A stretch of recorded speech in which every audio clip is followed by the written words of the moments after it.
रहे हैं कि ये है क्या, इसके टाइप्स क्या है, डेटाबेस मैनेजमेंट सिस्टम की क्यों ज़रूरत पड़ी। फिर उसके बाद ये एक इसका सिंपल सा और बहुत स्टैटिक सा हम लोग इंट्रोडक्शन देखने जा रहे हैं कि जिससे एक ओवरव्यू मिल जाए कि डेटाबेस मैनेजमेंट सिस्टम में होता क्या है। तो चलिए स्टार्ट करते हैं। तो सबसे पहले ये what is DBMS, a full explanation. इसके पहले हम लोग सबसे पहले देख लेते हैं डेटा, कि डेटा किसको कहते हैं। तो डेटा किसको कहते हैं? It is a collection of raw facts. ठीक है, ये एक रॉ फैक्ट्स का कलेक्शन है जिसमें कुछ भी हो सकता है, जैसे नंबर हो गया, नाम, टेक्स्ट हो गया, किसी का नाम हो गया, जैसे मेरा ही नाम मनीषा है तो ये मनीषा हो गया। डेटा में तो कुछ भी हो सकता है, चाहे नंबर हो, नाम हो या एनीथिंग। ठीक है, फिर उसके बाद अब हम लोग देखते हैं डेटाबेस। आखिर डेटाबेस किसको कहते हैं? The organize collection of structure data that is stored and access electronically to manage more efficient call database. अब डेटाबेस किसको बोल रहे हैं? कि कोई भी कलेक्शन ऑफ डेटा, ठीक है, जो कि कैसे हो? स्ट्रक्चर्ड हो। स्ट्रक्चर मतलब अच्छा से वो ये स्टैकिंग हो। स्टैकिंग मतलब कि सरियाया हुआ, जिसको हम लोग बोलते हैं ऑर्गेनाइज, जिसको बोलते हैं। ठीक है, जिसको हम लोग स्टोर करते हैं और कहीं से भी इलेक्ट्रॉनिकली इसीलिए बात हो रहा है क्योंकि हम लोग डेटाबेस का बात कर रहे हैं और ये हमेशा ही कंप्यूटर में, लैपटॉप में ही होगा। ठीक है, इसीलिए यहाँ पर इलेक्ट्रॉनिकली बोला गया है। To manage more efficient call database, तो उसको हम लोग बहुत इफ़िशिएंट मैनेज कर पाएँ तो इसी के लिए इसको डेटाबेस कहा गया है। फॉर एग्ज़ाम्पल यहाँ पर एक स्टूडेंट का डिटेल आप देख सकते हैं। डेटाबेस का मैं एग्ज़ाम्पल आपको बता रही हूँ, जैसे नेम हो गया, roll number, address, contact, age, gender. ये एक डेटाबेस का एग्ज़ाम्पल हो गया। ठीक है, अब डेटाबेस ही क्यों, वाई डेटाबेस? ठीक है, तो ये एक डेटाबेस है। तो डेटाबेस में क्या है? एक डेटाबेस में हम लोग कुछ भी रख सकते हैं, चाहे नेम हो गया, रोल नंबर हो गया, जेंडर हो गया, वट एवर। ठीक है, और डेटाबेस का सबसे बड़ा ये बेनिफिट है कि इसमें हर चीज़ हम लोग ऑर्गेनाइज कर सकते हैं, इलेक्ट्रॉनिकली उसको एक्सेस कर सकते हैं कहीं से भी। और ये जो हम लोग का ये जो डेटा है वो इजी टू यूज़ हो जाता है। हम लोग कभी भी अपने हिसाब से ऑर्गेनाइज कर सकते हैं, उसको रख सकते हैं, निकाल सकते हैं। अब हम लोग नेक्स्ट है वाई डेटाबेस केम। ठीक है, डेटाबेस को क्यों लाया गया, क्या ज़रूरत पड़ गई थी डेटाबेस का। तो उसके पहले हम लोग सबसे पहले देखते हैं कि डेटाबेस के भी पहले ये जो डेटा स्टोर करने का जो ये टेक्निक था, तो 3 टेक्निक से ये हम लोग डेटा को बेस करते थे। एक था बुक एंड फाइल सिस्टम, दूसरा है फ्लैट सिस्टम और एक है हम लोग का DBMS, डेटाबेस मैनेजमेंट सिस्टम। तो सबसे पहला हम लोग ये बुक एंड फाइल सिस्टम को देख लेते हैं। तो ये एंड फाइल्स कीपिंग मतलब जो बहुत सारे ऑफिसों में आज भी होती है और जो लोग नॉन टेक्निकल है तो वो लोग ऐसे ही करते हैं। जैसे गांव ये सब में जो लोग पढ़े लिखे नहीं होते हैं ज़्यादा, तो वो लोग बुक्स एंड फाइल सिस्टम भी करते हैं। ठीक है, तो इसमें क्या होता है कि एक कॉपी रहता है, उसमें ये मैं आपको दिखाती, ये इसमें क्या होता है देखिए। जैसे ये हम लोग का हो गया बुक्स एंड फाइल सिस्टम। ठीक है, तो इसमें क्या हो जाता है, ये इसमें होता है कि इस तरह से हम लोग एक ये किसी भी पेज में, किसी भी कॉपी में एक डेटा लिख लेते हैं। जैसे ये सीरियल नंबर हो, जैसे मुझे ये स्टूडेंट का एक डेटा लिखना है। ठीक है, मैं एक स्कूल में हूँ और मेरे स्कूल में कोई भी चीज़ टेक्निकल नहीं है, तो अब स्टूडेंट का डेटा लिखना है तो मैं कैसे लिखूँगी। तो यहाँ पर मैंने सीरियल नंबर लिख दिया, ये यहाँ पर सीरियल नंबर XYZ, ये रोल नंबर, ये हो गया मेरा ये ईमेल और ये हो गया कोर्स। ठीक है, तो ये हो गया एक मेरा डेटा। तो ये किस तरह का हो गया, ये बुक एंड फाइल सिस्टम का तरीका हो गया। तो इस तरह से ये जो लोग थे वो ये बुक और फाइल सिस्टम को के मदद से डेटा को स्टोर करते थे।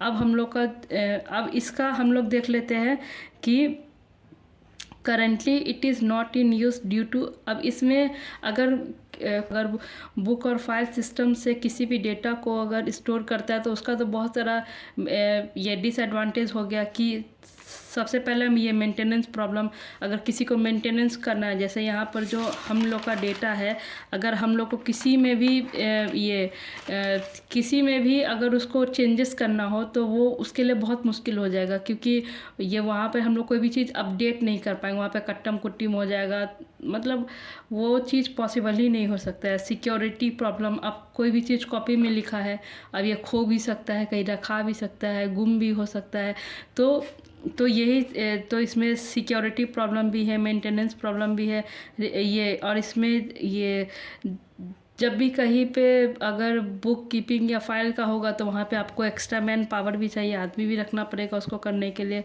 ये फिर जो है कॉस्टली, इनमें ये जो थोड़ा कॉस्टली भी पड़ता है, ठीक है। और फिर एक अगर और हम लोग देख ले तो इसमें क्या होता है कि कोई भी डेटा को अगर हम लोग को सर्च करना हो तो हम लोग को मैन्युअली सर्च करना पड़ेगा। हम लोग, ऐसा नहीं होगा कंप्यूटर की तरह बस एक नाम या फिर उसका कोई आईडी डाले, हम लोग के पास पूरा का पूरा डेटा आ गया। ऐसा तो बुक में हो नहीं सकता, हम लोग को तो ऐसे ही ऐसे करके ढूंढना पड़ेगा। तो ये इसका डिसएडवांटेज हो गया। अब नेक्स्ट है हम लोग का फाइल सिस्टम। तो फाइल सिस्टम में क्या है, तो फ्लैट फाइल सिस्टम में मैं सिंपली आपको बता देती हूँ। जैसे हम लोग का कंप्यूटर है, उसमें नोटपैड होता है ना, तो उसमें हम लोग क्या करते हैं, एक डेटा लिख के रखते हैं। जैसे मैं एक फिगर यहाँ पे आपको लगा दूँगी स्क्रीन पे, इसी टाइप से हम लोग डेटा लिख के रखते हैं।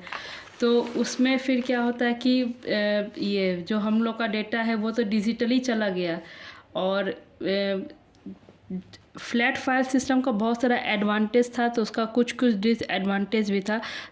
तो फ्लैट फाइल सिस्टम में क्या था, सबसे पहले देखते हैं। When computer comes into the picture to overcome the problem of books and file system. अब इसमें क्या हो कि जब कंप्यूटर मतलब रिकॉग्नाइज हुआ, जब उसके बारे में ये लोग जानना स्टार्ट किए, तो जो बुक और फाइल सिस्टम का जो प्रॉब्लम है वो दूर हो गया, कि लोग अपना डेटा को कंप्यूटर में स्टोर करना स्टार्ट कर दिए। अभी भी हम लोग देखते हैं एडवांटेज, देखते हैं कि हम लोग बैकअप ले सकते हैं इसमें, ठीक है। फिर इसमें एडिटिंग भी कर सकते हैं। अगर किसी का नाम गलत हो गया या कुछ भी हो गया तो आप उसमें एडिट भी कर सकते हैं। रिमोट एक्सेस हम लोग इसे आराम से शेयर भी कर सकते हैं डिजिटली, किसी को दे भी सकते हैं, पेन ड्राइव लगा के ले भी सकते हैं। फिर शेयरिंग एंड पोर्टेबिलिटी, तो यही हम लोग इजीली ये लेन देन कर सकते हैं, और इसको हम लोग कहीं से भी एक्सेस कर सकते हैं। अगर हमारे पास कोई भी एक फोल्डर फाइल पड़ा हो, अगर मेरे पेन ड्राइव में या फिर मेरे लैपटॉप में या फिर मैं जीमेल पे, तो मैं कहीं से भी एक्सेस कर सकती हूँ। अब हम लोग तो फ्लैट फाइल सिस्टम में एक उसमें डिसएडवांटेज ये आ रहा था कि कोई भी जो डेटा है वो एक तो रिपीट हो जा रहा था। अगर मैं किसी का नाम सेव की हूँ अनिल के नाम से, अगर सेम अनिल ही है, तो फिर ये उसमें कोई भी आइडेंटिफिकेशन या क्या बोले यूनिकनेस नहीं रहेगा। तो फ्लैट फाइल सिस्टम का सबसे बड़ा डिसएडवांटेज यही हुआ कि हम लोग को सर्च करना तो इजी हो गया, लेकिन हम लोग उसमें दो कोई एलिमेंट है या दो कोई पर्सन है तो हम लोग यूनिकली उसको स्टोर नहीं कर पाए, आइडेंटिफाई नहीं कर पाए, तो ये इसका एक डिसएडवांटेज हो गया। यहाँ पर एक ये भी दिया कि कोई भी एक स्टूडेंट है, ठीक है, तो यहाँ पे उसका डेटाबेस सेव है, लेकिन यहाँ पर एक यूज़र है जो जिसका नेम सेम है, लेकिन क्या है कि ये उसका डेटा नहीं है। तो ये एक ये जो क्या बोले रिपीटेशन का जो प्रॉब्लम है ना, ये बहुत बड़ा इसमें प्रॉब्लम आ जाता है। अब उसके बाद हम लोग देखते हैं DBMS, डेटाबेस मैनेजमेंट सिस्टम। अब DBMS का फुल फॉर्म सबसे पहले देखते हैं, तो डेटाबेस मैनेजमेंट सिस्टम इसका फुल फॉर्म है। It is the software design to create, manage and interact with database. इसका जो सॉफ्टवेयर है वो इस तरह से ये डिज़ाइन किया गया है कि हम लोग किसी भी ये डेटा को या फिर ये कोई भी चीज़ को अच्छे से क्रिएट कर सकते हैं, मैनेज कर सकते हैं, इंटरैक्ट कर सकते हैं कोई भी डेटाबेस के साथ। अब इसमें एक छोटा सा नोट है, it provide a systematic way to store and retrieve and manipulate data by ensuring data integrity, security and accuracy। इसमें एक बहुत ही सिस्टमेटिक वे में, सिस्टमेटिक मतलब एक होता है ना बहुत डिसिप्लिन तरीके में, कि लोग को बहुत सुलझा हुआ तरीके में कोई भी ये जो डेटाबेस होता है उसको स्टोर किया जाता है। रिट्राइव मतलब कि अगर उसको निकालना हो या उसमें कोई चेंज करना हो, ठीक है, तो हम लोग बहुत इजीली ही चेंज कर सकते हैं और इसमें कोई भी ये रेप्लिकेशन नहीं होगा, कोई भी डुप्लीकेशन नहीं होगा। हर एक एलिमेंट, हर एक डेटा जो है वो अपने आप में यूनिक रहेगा, इसमें कोई भी रिपीटेशन का चांस ही नहीं है। बाय इंश्योरिंग डेटा इंटीग्रिटी, इसमें डेटा इंटीग्रिटी होगा, सिक्योरिटी, हम लोग का डेटा भी सिक्योर रहेगा और एक्सेसिबिलिटी भी रहेगा। While the database introduce set of data models are arrive in market, they are listed below। तो जब डेटाबेस को इंट्रोड्यूस किया गया तो वहाँ पर सेट ऑफ मॉडल भी आ गया, ठीक है। ये डेटाबेस को इंट्रोड्यूस करने के बाद उसके बाद उसका एक मॉडल भी आ गया है। तो अब हम लोग उसका मॉडल को देखते हैं। RDBMS हो गया, NoSQL, ठीक है, फिर HDBMS, NDBMS और OODBMS। तो अब हम लोग एक एक करके इसके हर एक मॉडल को देखते हैं कि किस में और क्या कैसे होता है। तो सबसे पहले है RDBMS, तो रिलेशनल डेटाबेस मैनेजमेंट सिस्टम, ठीक है। अब इसमें क्या होता है, तो इसमें होता है स्टोर डेटा इन टेबुलर फॉर्मेट। इसमें क्या होता है कि जो डेटा है उसको वो रो और कॉलम में, ये हो गया हम लोग का रो और ये हो गया हम लोग का कॉलम, तो रो और कॉलम में हम लोग का डेटा को स्टोर करता है, ठीक है। जैसे फॉर एग्जांपल ओरेकल, MySQL, पोस्टग्रे और ये SQL एक्सेट्रा। फिर उसके बाद ये दूसरा इसका मॉडल है NoSQL, ठीक है। अब इसमें डेटा को कैसे ये मतलब स्टोर करता है, तो स्टोर डेटा इन अनस्ट्रक्चर्ड फॉर्मेट। तो इसमें कोई भी डेटा को अनस्ट्रक्चर्ड फॉर्मेट में ये मतलब स्टोर करता है, और RDB में से टेबल फॉर्मेट में। तो इसका एग्जांपल हो गया MongoDB हो गया, ये Redis हो गया एक्सेट्रा, और ये और भी है। तो जो MongoDB होता है, आपको भी तो अगर आप टेक्निकल से पूरा बिलोंग करते हो तो आपको भी पता है कि MongoDB अभी कितना मतलब ट्रेंड में है। लोग MongoDB को ज़्यादा प्रेफर करते हैं, भले ये अनस्ट्रक्चर्ड फॉर्मेट में करा, लेकिन MongoDB ईजी टू यूज़ हो, बहुत जल्दी उसमें मतलब कोई भी चीज़ जो है आप ये इंसर्ट में ये मैनिपुलेट कुछ भी कर सकते हैं, इसमें इजी टू यूज़ है, मैं यही बोलना चाहूँगी। फिर अब थर्ड नंबर में हम लोग देखते हैं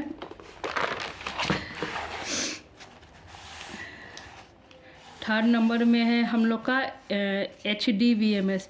तो इसका जो फुल फॉर्म है वो है हायरार्किकल डेटाबेस मैनेजमेंट सिस्टम, ठीक है। तो इसमें क्या होता है कि जो डेटा होता है उसको ट्री की तरह स्टोर करता है, like tree, store data like tree, लिखा ना, ऑर्गेनाइजनल स्ट्रक्चर। तो इसमें जो डेटा है उसको एक तो हायरार्किकल मतलब होता है कि एक, फिर उसके नीचे एक, उसके नीचे एक, तो उसमें ब्रांचेस चलते रहते हैं। तो जो HDBMS है उसमें जो डेटा है वो इस हिसाब से ही करता है। जैसे यहाँ पे एक एग्जांपल देख लीजिए, कंपनी है, इसमें एक एम्प्लॉय है, अब उसके नीचे 3 एम्प्लॉय है, ठीक है। अब एम्प्लॉय 1, एम्प्लॉय 2, एम्प्लॉय 3। अब ये एम्प्लॉय 1 के अंदर भी 2 है, एक ई नेम है, एक ई चाइल्ड है।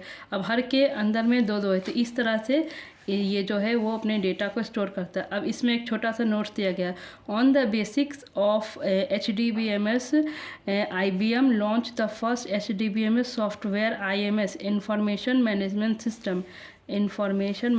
System IMS in the year 1960। जो HDMS के बेसिस पे जो IBM है वो एक सॉफ्टवेयर को लॉन्च किया था जिसका नाम है IMS इंफॉर्मेशन मैनेजमेंट सिस्टम, जो कि 1960 में लॉन्च किया गया था। अब सबसे लास्ट ये मॉडल हम लोग देखेंगे नेटवर्क डेटाबेस मैनेजमेंट सिस्टम।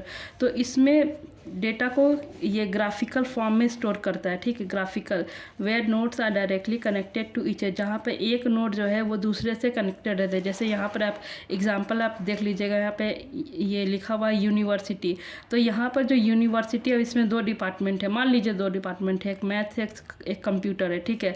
अब जो मैथ है तो उसको भी लाइब्रेरी चाहिए, जो कंप्यूटर है उसको भी लाइब्रेरी चाहिए, जो मैथ्स है उसको भी कंप्यूटर लैब चाहिए ये जो मैथ्स है उसका भी कंप्यूटर लैब चाहिए, क्योंकि अब तो सब कुछ डिजिटली हो रहा है। जैसे अगर मुझे कोई ग्राफ करना हो या फिर कुछ भी मुझे प्रेजेंटेशन करना हो या मुझे अपना पीपीटी या कुछ भी दिखाना हो तो उसको भी कंप्यूटर लैब का ज़रूरत पड़ेगा। कंप्यूटर लैब ये वाले को भी मैथ्स का ज़रूरत पड़ेगा, क्योंकि कंप्यूटर में भी बहुत सारा ऐसा टर्म होता है जहाँ पे मैथमेटिक्स यूज़ होता है, ठीक है। तो इसमें भी एक छोटा सा नोट्स दिया गया, on the basis of this model the code SQL standard organisation provided us IDS integrated data store database software in 1964, ठीक है। तो इसमें यही बोला जा रहा है कि जो एक ये को एसक्यूएल स्टैंडर्ड ऑर्गेनाइजेशन है वो आईडीएस को इंट्रोड्यूस किया था, जो कि एक सॉफ्टवेयर है, डेटाबेस सॉफ्टवेयर है 1964 में। तो मैं उम्मीद करती हूँ कि जो डीबीएमएस का इंट्रोडक्शन है आपको अच्छे से समझ में आया हो। ये एक बहुत ही साइलेंट सा और बहुत ही ये वायलेंट इंट्रोडक्शन है। तो अगर आपको समझ में आया तो प्लीज़ इस वीडियो को अपने फ्रेंड्स के साथ भी शेयर कीजिए, और अगर आपको इसका नोट्स चाहिए होगा तो आप मेरे टेलीग्राम चैनल पे जाके ले सकते हैं, या फिर ये लिंक्डइन पे भी आपको मिल जाएगा। तो तब तक के लिए थैंक यू, मिलते हैं नेक्स्ट वीडियो में।